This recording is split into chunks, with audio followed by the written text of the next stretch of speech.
में एक निकलनी है। एक हफ्ते में।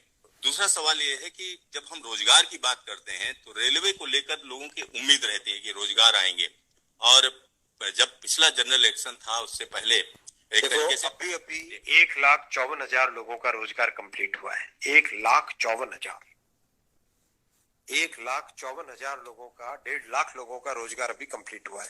एम्प्लॉयमेंट ऑर्डर्स मिल गए, लोगों का रजिस्ट्रेशन हो गया, आगे जॉब में अब उनके ट्रेनिंग के लिए लोग जाने लगे। जैसे ही प्रोसेस कंप्लीट हुआ, नेक्स्ट प्रोसेस चालू हुआ। बहुत लंबे समय से सबकी डिमांड थी कि इसको एनुअल बनाया जाए।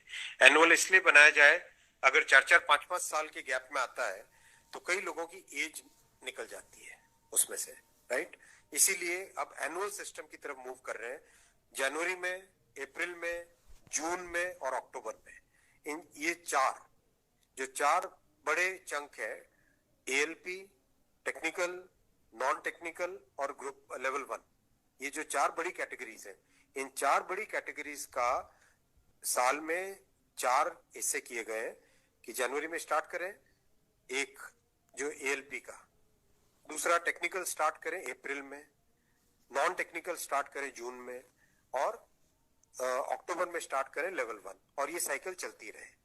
इस प्रोसेस पे सारे के सारे कैंडिडेट्स की डिमांड लंबे टाइम से रही है कि 4-4 साल का जो फेज होता है, 5 साल का फेज होता है, कई लोग एज बार हो जाते हैं उसमें। एक हर साल आपको अपॉर्चुनिटी मिलती रहेगी तो सबको अपॉर्चुनिटी मिलेगी। इस थिंकिंग के साथ आगे बढ़े, और इसी थिंकिंग और इसमें भी जितनी रिक्वायरमेंट थी उससे ज्यादा अभी नोटिफाई किया है। 1 साल के हिसाब से जो रिक्वायरमेंट है, 1 साल के हिसाब से, अगर जैसे लोको पायलट का मैटर है, कितने लोग रिटायर होते हैं उससे ज्यादा लिए हैं, राइट। टेक्नीशियन का है तो टेक्नीशियन का जो अप्रैल के आसपास, अप्रैल से पहले निकल आएगा, क्योंकि हम लोग वो मॉडल कोड ऑफ कंडक्ट को भी अवॉइड करना चाहते थे, वरना नॉर्मल प्रोसेस में अप्रैल में निकलता टेक्नीशियन का, पर मॉडल कोड ऑफ कोड को अवॉइड करने के लिए पहले निकाला है।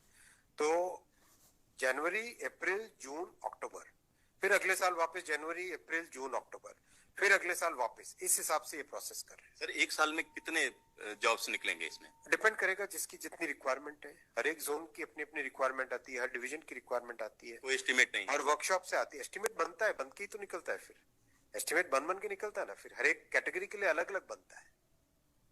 अभी 1.5 लाख लोगों को जॉब दिया। आप सोचो उस एग्जाम की कॉम्प्लेक्सिटी, 500 से ज्यादा शहर, कितनी शिफ्टें, 1000 से ज्यादा शिफ्टें, 15 लैंग्वेजेस, 1-1 करोड़ लोग एप्लीकेशन। कहीं पे कोई कंप्लेंट आई? 0 कंप्लेंट। कहीं पे कोई paper leak? 0 paper leak. Complete हुआ ना एकदम ट्रांसपेरेंटली। पार्लियामेंट में हमारी ऑपोजिशन के लोग, कांग्रेस के एक एमपी बोले कि आश्चर्यचकित है कि इतना बड़ा एग्जाम कैसे बिना कोई पेपर लीक के हो गया।